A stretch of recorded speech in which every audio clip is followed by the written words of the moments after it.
Bonjour, je m'appelle Elisabeth, Cécile étant mon deuxième prénom de baptême. Si je suis là aujourd'hui devant vous, c'est parce que j'ai un message important pour vous et en particulier pour mon Église, celle qu'on appelle catholique. Même si de mon point de vue, l'Église catholique, corps du Christ, c'est l'humanité tout entière. Aujourd'hui, c'est dimanche, le jour où l'on fête la résurrection. Et c'est aussi la fête de Sainte Marie-Madeleine, qui est apôtre des apôtres. C'est elle qui a annoncé en premier la résurrection. Aussi, c'était important pour moi de vous parler aujourd'hui. Je vous propose, avant de commencer cette lettre ouverte que j'adresse à mon Église, de prier Sainte Marie-Madeleine. Marie-Madeleine, au matin de Pâques, tu as reçu de Jésus la mission d'annoncer sa résurrection. Il te dit « Ne me touche pas, ne me retiens pas », mais il te charge de l'annoncer. Avec cette mission, tu reçois la grâce de prédication. Tu deviens l'apôtre des apôtres pour annoncer les merveilles de Dieu. Que la joie de ce trésor reçu de toi me donne la joie.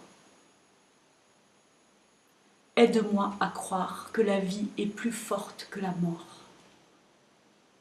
Que l'amour triomphe de tout. Amen. Chers frères en Christ, si je ne fais pas mention de mes sœurs, ce n'est pas parce que je les oublie, loin de là, mais c'est parce que je m'adresse d'abord à vous, membres du clergé qu'on appelle séculier, et aussi au corps épiscopal, qui est l'assemblée de tous les évêques, et que dans cette grande partie du corps du Christ, qui est l'Église catholique, il n'y a pas de femmes, uniquement des hommes. Je sais bien que beaucoup d'entre vous pensent que c'est normal, on a toujours fait ainsi.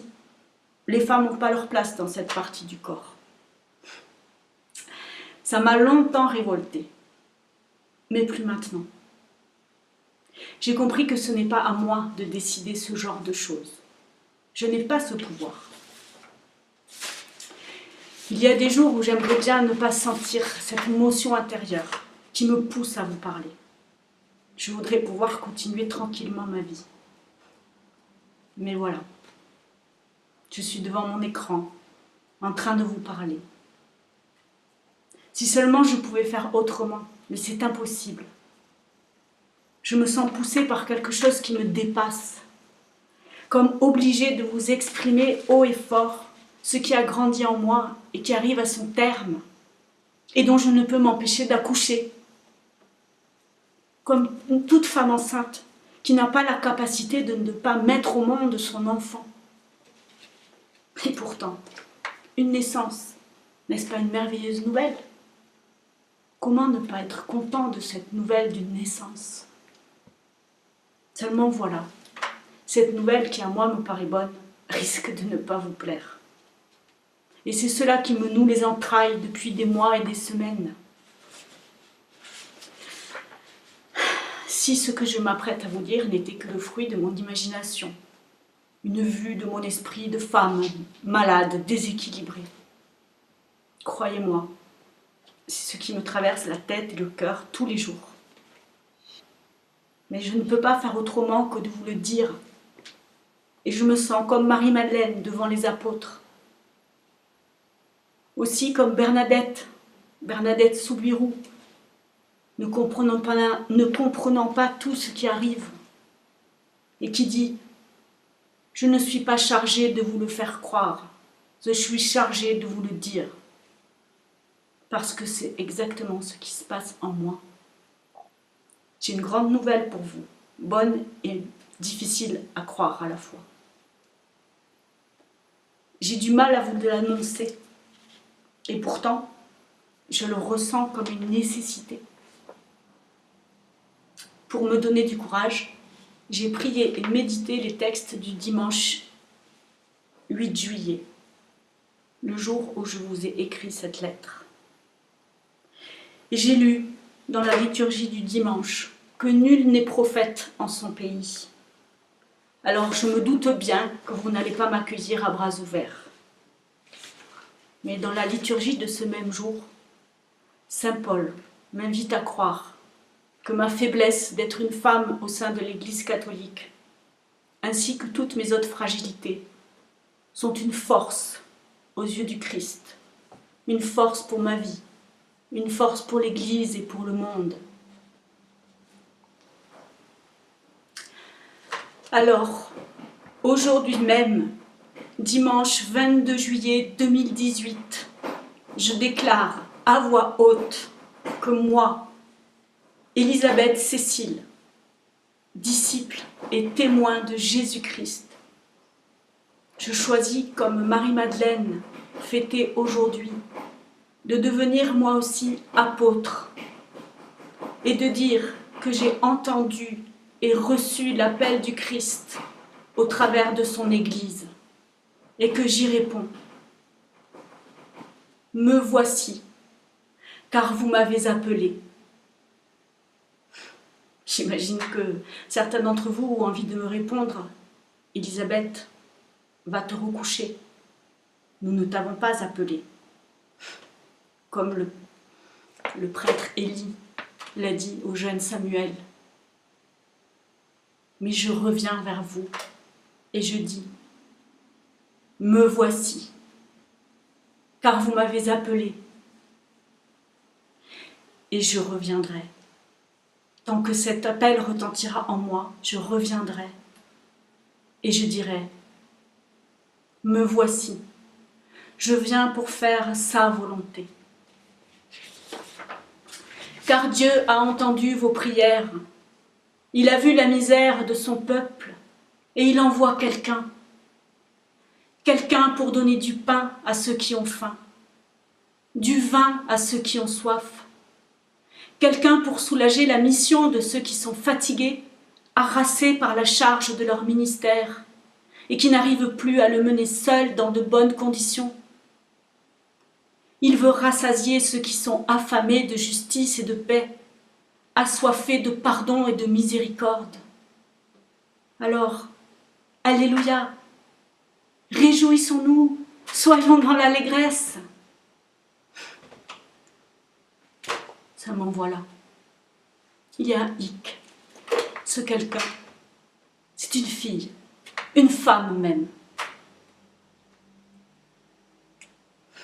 Je suis désolée, vraiment désolée, parce que je ne suis pas le garçon ou le jeune homme que vous attendiez, et je m'en excuse.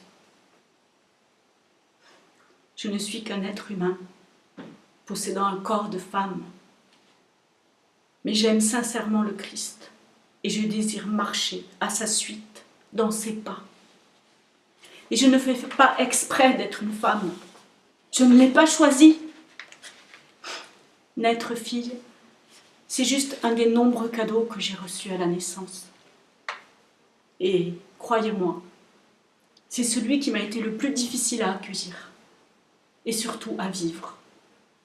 Mais maintenant, je l'assume de mieux en mieux. Et c'est d'ailleurs pour cela que je me sens capable de venir vers vous. Car je n'ai plus honte d'être née fille. Et je suis fière, heureuse d'être une femme. Je ne corresponds assurément en rien à l'image que vous avez du prêtre. Pourtant, je vous assure que l'appel au sacerdoce ministériel qui retentit en moi est réel, fort, puissant. Si puissant que si je ne l'exprime pas, il me semble que mon corps va exploser. C'est vous qui avez semé à tout vent, par vos prières, vos marches de nuit, vos processions, vos exhortations, vos saluts du Saint-Sacrement, par le témoignage de vos vies également. Car de nombreux prêtres ont creusé dans mon cœur ce désir de suivre le Christ et de servir les autres de cette manière-là. Vous avez semé largement et la graine de vos paroles a atterri en moi, dans ma terre de fille, dans ma chair de femme. Et maintenant que la graine a germé puis grandi, je me sens incapable de ne pas accoucher du fruit de cette semence. Malgré tout, il me faut du courage pour venir vers vous et vous apporter cette récolte. Je la dépose à vos pieds, comme autrefois on abandonnait les enfants au parvis des églises. Parce que je ne sais pas quoi faire. En méditant sur la manière dont l'appel s'est enraciné en moi, je me suis rendu compte que c'est l'Église catholique qui en a la terrestre paternité. Oui, si j'en suis là, c'est grâce à tous vos discours sur les vocations, sur le pourquoi Dieu appelle au ministère sacerdotal. Alors je viens vers vous, pour que vous me disiez quoi faire maintenant, parce que vous m'avez mise dans de beaux draps. Je suis une femme, je suis mariée, j'ai des enfants, j'ai des amis, j'aime chanter et jouer sur scène.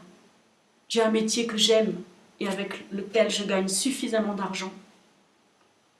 Un métier où je suis déjà au service des malades, des pauvres, des petits, puisque je suis médecin addictologue. Médecin des corps et des consciences d'hommes et de femmes blessés par l'esclavage de l'addiction. Qu'est-ce que cela apporterait à ma vie d'être ordonné prêtre? Rien de plus, sinon des ennuis.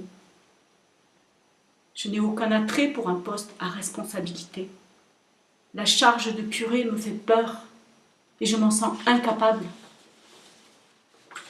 Cependant, en regardant la vie de mes nombreux frères et amis prêtres ou curés, je vois que c'est également une grande source de joie, d'épanouissement personnel, de belles contributions à la vie du monde, à l'univers visible et invisible, et que c'est une manière de célébrer la vie, de célébrer la présence de Jésus-Christ sur terre et dans le ciel, d'une manière qui me tient à cœur, qui me rejoint, qui m'habite même. Voilà, c'est dit. C'est tout simple finalement. Cet appel au sacerdoce ministériel que je ressens chaque jour un peu plus, je le dépose entre vos mains. Vos mains et vos cœurs de prêtres et de serviteurs. Je n'ai pas la compétence pour juger si cet appel est légitime ou non. Je me sens trop impliquée pour pouvoir le regarder librement, sans parti pris. Vous semblez penser que non, je ne suis pas légitime. En tout cas, vous estimez que ce n'est pas la place d'une femme, ni son rôle. Je vous l'ai souvent entendu affirmer haut et fort. C'est impossible d'ordonner des femmes, vu que les apôtres institués par le Christ n'étaient que des hommes. De plus, la doctrine de l'Église n'accorde pas le droit d'ordination aux femmes. Le droit canon, plusieurs papes l'ont dit, redit. Le sujet est définitivement clos. Je l'ai lu encore, il y a très peu de temps, dans un article du journal La Croix. Alors je ne viens pas discuter, je ne viens pas forcer la porte. Par contre, je n'ai lu nulle part qu'il soit interdit pour une femme de candidater. Et c'est ce que je fais aujourd'hui.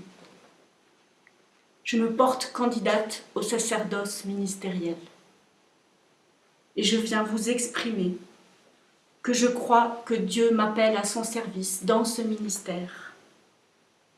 Vous dire que je ressens fortement la soif de Dieu de se donner au monde à travers la parole et les sacrements, ceux de l'Eucharistie et du pardon en particulier. Comme la Samaritaine au bord du puits, j'entends Jésus qui me dit « J'ai soif, donne-moi à boire, j'ai soif, donne-moi à boire dans ces pauvres et ces petits. Et moi, je me donnerai à eux, je les désaltérerai et je les rassasierai à travers toi. » Je n'ai donc pas besoin que vous soyez d'accord et que vous m'approuviez.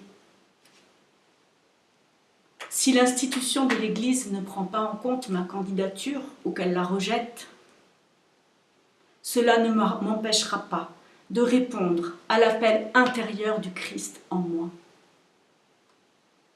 Dieu n'a pas besoin de pain et de vin pour se donner totalement, ni de sacrements pour pardonner ou absoudre. Il se donne à qui il veut, comme il veut, quand il veut. Il est le Tout-Puissant, la divine volonté. Certes, les sacrements de l'Église sont une voie privilégiée à travers laquelle il se donne. Mais ils n'ont pas l'exclusivité du don de Dieu aux hommes, ni de son action en eux. C'est à Marthe, une femme de service, que Jésus dit « Moi, je suis la résurrection et la vie. Celui qui croit en moi, même s'il meurt, vivra. Quiconque vit et croit en moi ne mourra jamais. Crois-tu cela ? Ce ne sont ni les actes ni les sacrements qui sauvent un être humain. C'est la foi. Uniquement la foi. C'est-à-dire la confiance en l'amour miséricordieux. C'est ça qu'est le Christ. Croyez-vous cela ? Vous ne souhaitez pas que je participe au sacerdoce ministériel parce que je suis une femme, parce que je suis mariée. Je ne vous en veux pas. Je ne quitterai pas l'Église catholique pour autant. Je n'irai pas me faire ordonner ailleurs. Par contre, je ferai tout mon possible pour devenir moi-même sacrement de la présence du Christ sur cette terre, afin que tous ceux vers qui il me conduira, tous ceux et toutes celles vers qui il me conduira, soient nourris et consolés de sa présence. Sachez, chers frères et chères sœurs, que je ne suis pas la seule à ressentir cet appel, et nous sommes nombreuses à désirer mettre nos pas dans ceux de Jésus-Christ, en le suivant jusque dans le ministère sacerdotal.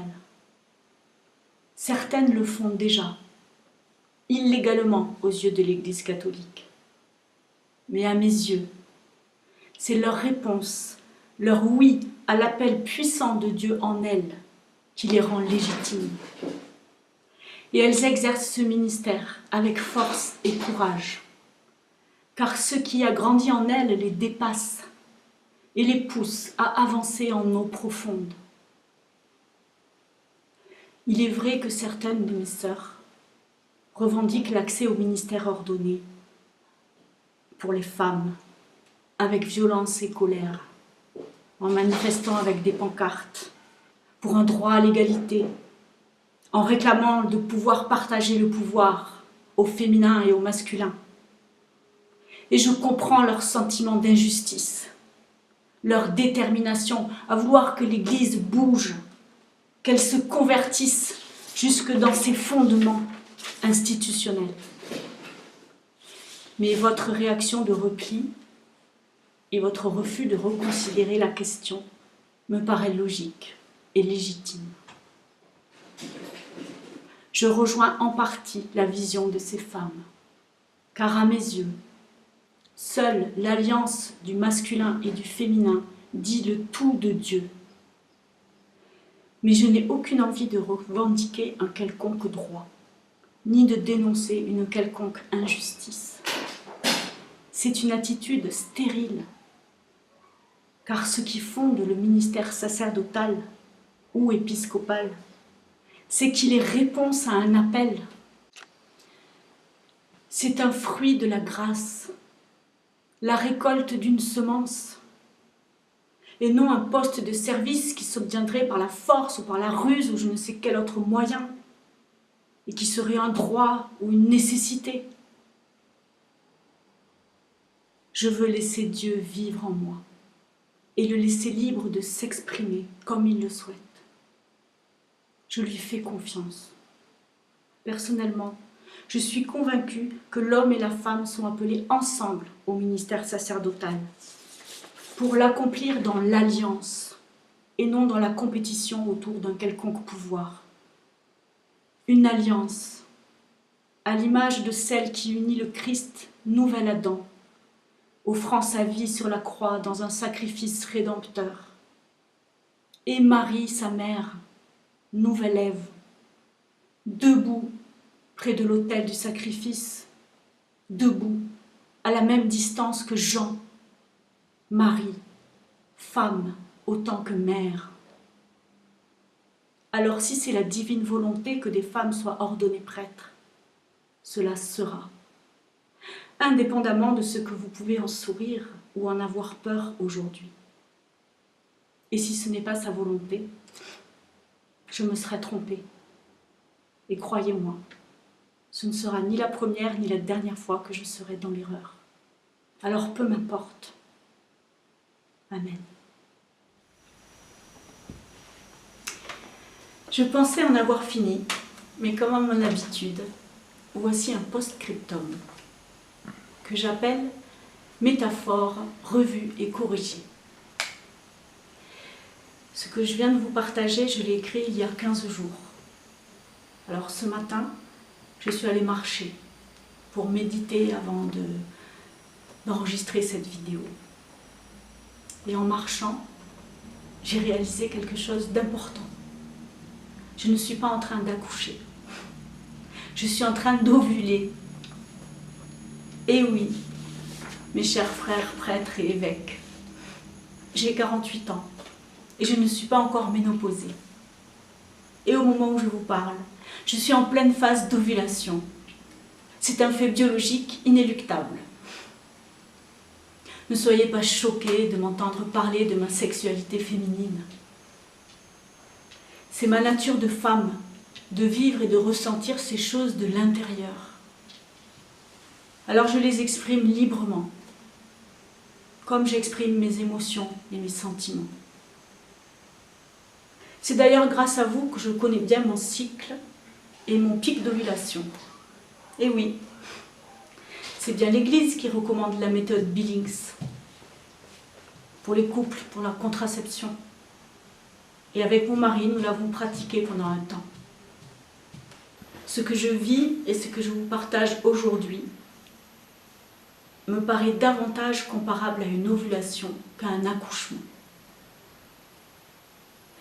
Tel l'ovocyte arrivé à maturité, mon appel au sacerdoce ministériel jaillit de l'ovaire de mon cœur.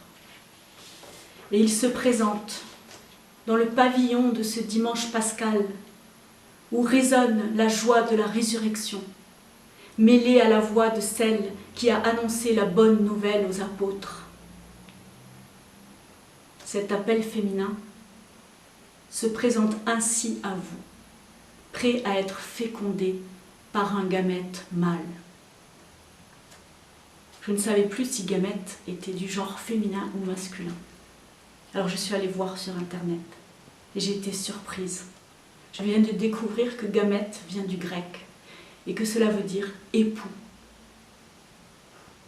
Alors pour terminer ce post-scriptum, je me sens invitée à vous interpeller, vous, le corps épiscopal, en tant qu'époux de l'Église. Et vous l'êtes assurément. Oui, j'ai envie de vous interpeller, et ce que je vais dire risque de vous secouer un peu, de vous bousculer, et je m'en excuse par avance. Mais voilà, j'ai plusieurs questions à vous poser. Êtes-vous ouvert à la rencontre, à cette main tendue que je vous tends, afin que nous vivions une rencontre d'amour qui débouche sur une alliance, sachant que je suis dans ma période la plus féconde de mon cycle de femme? Vous, corps masculin de l'Église, comment venez-vous à la rencontre de cette femme fécondable que je suis? Venez-vous pauvre, chaste, nue, à l'image du Christ sur la croix? Ou alors êtes-vous revêtu de votre dignité d'évêque, drapé de vos plus beaux atours? Êtes-vous un corps fécond ou êtes-vous un corps stérile? Et si vous êtes fécond, garderez-vous votre calotte sur le prépuce de votre foi? Vous nous instruisez souvent, nous les couples, de ne pas recourir à la contraception, afin de permettre à la vie d'advenir selon le plan de Dieu. Alors en ce jour, je viens vers vous en tant que femme, vous présentant mon appel au sacerdoce ministériel. Comme d'autres femmes au sein de l'Église catholique, je me tiens devant vous, ouverte à une relation d'amour et d'alliance. Une relation d'amour et d'alliance entre les hommes et les femmes au sein du ministère ordonné, pour permettre à Dieu de féconder l'union du masculin et du féminin au service de l'annonce de l'Évangile, et pour qu'ensemble nous enfantions la vie, cette vie même qui est Jésus-Christ. Alors je vous repose la question. Allez-vous garder un préservatif sur votre tête ou dans votre cœur, évitant ainsi à l'Église d'être réenfantée et de renaître d'en haut?